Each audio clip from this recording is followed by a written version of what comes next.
Okay, so good morning, everyone. So for lesson 2, we will discuss the percent composition and chemical formulas. Now, what do you think this particular picture tells us? Anyone? Anyone? Nagkataas ang kuan, ma'am, ang Ha? tawag na. Ang water sa atong body nagkataas. Sa body ba kay nagkataas? Okay, so this tells us the amount of water inside a person's body. So muna na, kani siya nga person, 20% lang ang water siyang body. Kani 25, kani 50, kani 65, this one is 80, this one has 100% of water inside its body. So this tells us the amount of water inside the person's body. So this tells us our or introduce us to our topic, which is percent composition. Now, percent composition tells you by mass what percent of each element is present in a compound. Say, for example, I will share the Blur lagi ang imong kuan, ma'am. Ay. say blur ang basin hinay ang internet ni mo ang blur sa lantawon. Say, for example, for water molecule.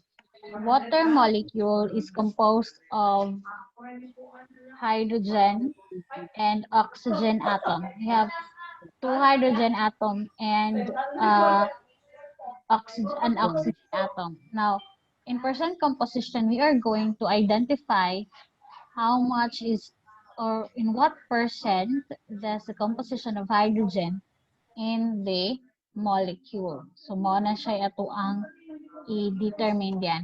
So, going back to our module, so in order to determine the percent composition, we have percent mass is equal to the mass of the element divided by the mass of the compound times 100%. So we are given a tip on how to solve it.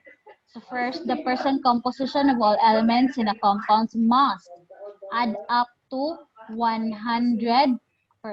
So dili siya pwedeng 99.9, dili siya pwedeng 1, so dapat 100%. So in a binary compound, you can find the percent of the first element, then do 100% minus the first element to get the second element. Only for binary compound. So how about kung tulo na siya, like sulfuric acid, you have sulfur, hydrogen, and oxygen. So dili na ni applicable nga tip. If using a calculator, you can store the overall mass, molar mass, to a variable such as A. This will speed up calculations and reduce error. So kay wala man tay calculator dinhi na scientific, so we cannot apply that for a moment. So calculate the percent composition of an ascorbic acid. So is an ascorbic acid a binary or a ternary compound?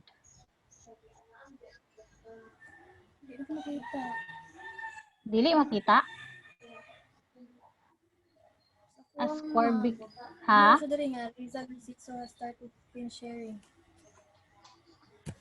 Nag-share na basin. Here, ha? Ako sana siya. Kana, maklaro na? Anyone? Ma'am. Kaganina, di siya maklaro. Dili maklaro ganina, ma'am. Okay. So, kana, better na siya. So, again, this is the formula how to get the mass, the mass percent or the percent composition of the element in the compound. So, you have percent by mass is equal to the mass of the element divided by the mass of the compound times 100%. So, we have here an example, an ascorbic acid So in the ascorbic acid, it is composed of 6 carbon atom, 8 hydrogen atom, and 6 atoms of oxygen. So first, since we are dealing with mass, we will get the molar mass of each individual atoms. So the molar mass of carbon is 12.01 grams per mole. There are 6 moles of carbon in this compound. So 6 moles of carbon times 12.01 gram of carbon per mole of carbon. So 6 times 12.01 is 72.06 grams of carbon. We cancel mole. For the molar mass of hydrogen, we have 8 moles of hydrogen based on our compound that it has 8 hydrogen times the molar mass of hydrogen, which is 1.008 grams per mole. So 8 times 1.008 is equal to 8.064 grams of hydrogen. For the molar mass of oxygen, we have 6 moles of oxygen in the compound times the molar mass, which is 16.00 grams per mole. So 6 times 16 is 96.00 grams per mole. To determine the molar mass of ascorbic acid, we add the individual molar mass. Now, after adding, step 2 is to calculate the percent by mass of every element. It should have 2 decimal places. So, for the mass percent of carbon, we have 72 base here, 72 divided by 176.124 grams times 100%. The answer is 40.91%. For the hydrogen, 8.064 grams divided by the total masses we have, or the mass of the ascorbic acid, 176.124 grams times 100%, we have 4.58%. For the oxygen, we have 96.00 grams divided by 176.124 grams times 100%. The total is 54.59. Now, you may wonder, balik ta dinhi, si carbon o si oxygen pareha kadaghana. But why is it that most of the masses focus on carbon, ngan ay oxygen, nga naman? Tapos si hydrogen, kay 8 siya kabuok, pero siya'y pinakagamay, nga siya man tay pinakadaghan nga atoms. Ngano kaha na, unsa kay nahitabo? Anyone?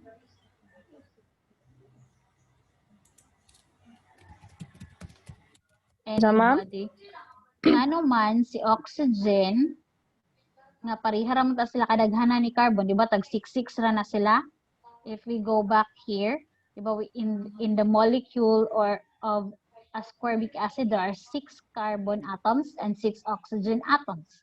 But when we have the percent by mass, mas daghan si, mas dako og mass nga na-occupy sa compound si oxygen compared to carbon. Nga naman,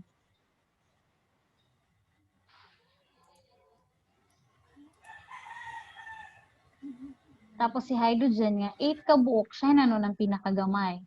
That is because oxygen has the highest value of the molar mass. So siya ang pinakabugat mo nang siya pod ang pinakadako og percentage. So if we add all of them, that will be equal to 100.00%. So any question?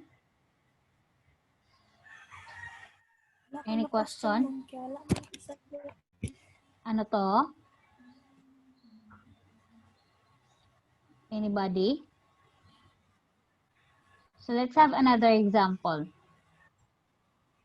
let's have, let's go back to hydrogen and oxygen. Now, what is the number of moles for hydrogen in this compound? How many hydrogen are there in this compound? How many moles of hydrogen are present in this compound? 2 moles in hydrogen. 2. So we have 2 moles of hydrogen. Hydrogen. So, di ba, the number of moles times the molar mass. What is the molar mass of hydrogen?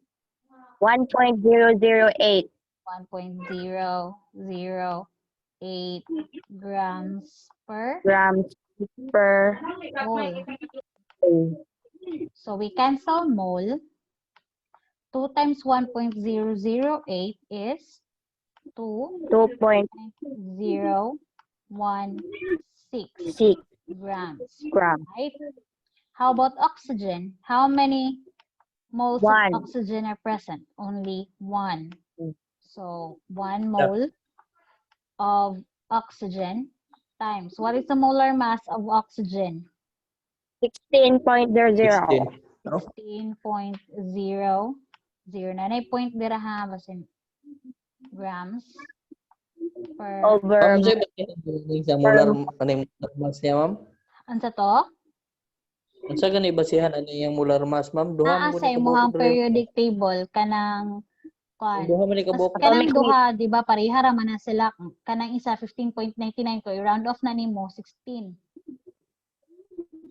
Okay. Kanang isa 16.00 gid siya, di ba? Dili, ma'am. Kuan ra, Sa isa. 15.99 ra. Og Ang duha, ma'am. 15 point, kuan ma'am, ang una ma'am kay 15.99903, then ang isa kay 15.99977. kana siya may itong basihan. So, kung i-round off na to siya, og 2 decimal places, 15.9999977, no? So, si Yes, ma'am. 7, mag-add man siya og 1, so mahimo siyang 16. So, muna na 16.00 grams. Okay, ma'am. Ang dako may basihan ani, ma'am. Maghatag na lang ko para natin uniformity. Lagi ma'am kay ang uban mo gud sa kuan sama ato sa sulfur ma'am sa naadra 06 na po diri 08. Di ba 32.06 Mo gani. Pero na po 06. napod ma'am. So, mo na siyang kailangan nga ako na lang i-providean para ta malibog. So, Yes ma'am. 1 times 16 is 16.00. Naklarang 6. Unong sa naman abra nag-G. Grams. So, adding the two because they create the H2O. So, to determine the molar mass of H2O, again, we are calculating 18.02? Sakto ba ko ma'am? mass. Ay. It's 18. 1 month. 0.016. 6. You are adding here. Dili ka point. Pag mag-add gani ka, dili list ha. Dili list significant number ato ang basihan kun dili ang pinakadaghan og decimal places. Basta mag-add.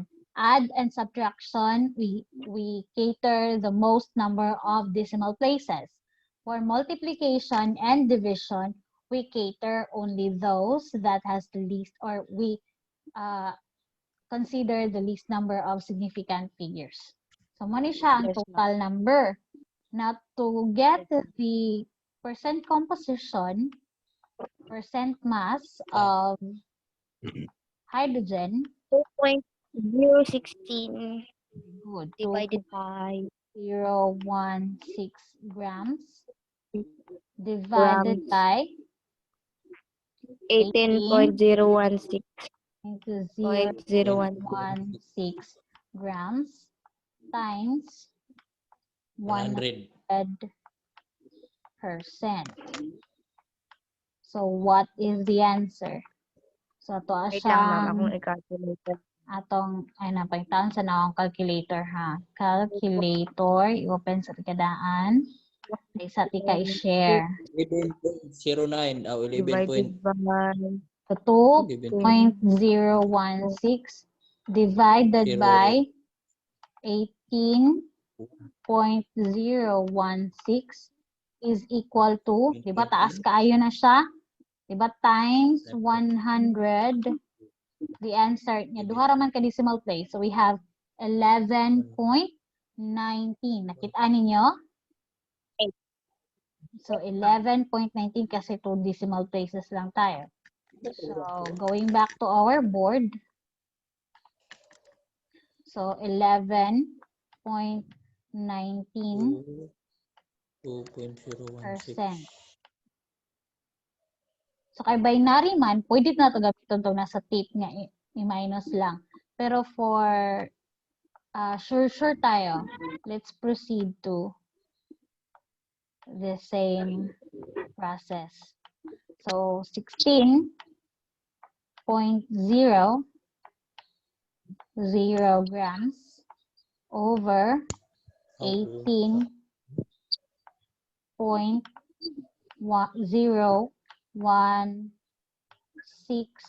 grams times 100%.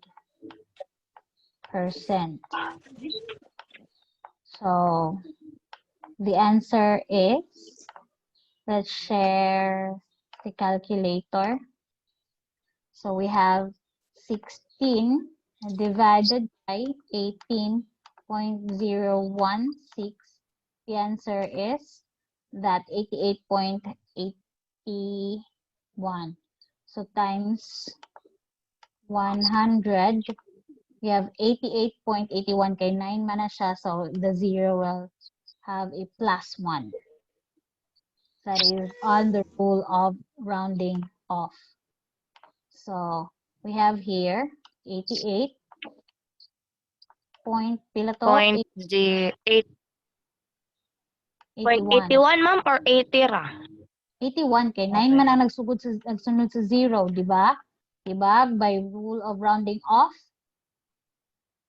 pag 0 to 4, that is as is. 5 is conditional if odd, plus 1 if even as is. 6 to 9, add 1. So 11.19%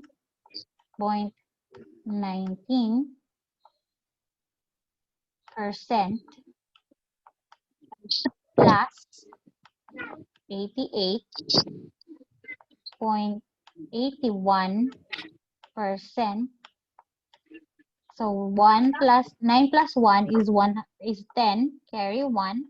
1 plus 1 is 2 plus 8 is 10, so carry 1 again.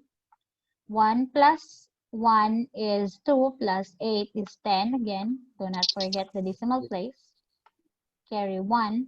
1 plus 1 is 2 plus 8 is 10 again. Wala naman tayo ma-carry, so we write the 10. So the total is 100%. Clear? Nasabtan? Any question? Ayo.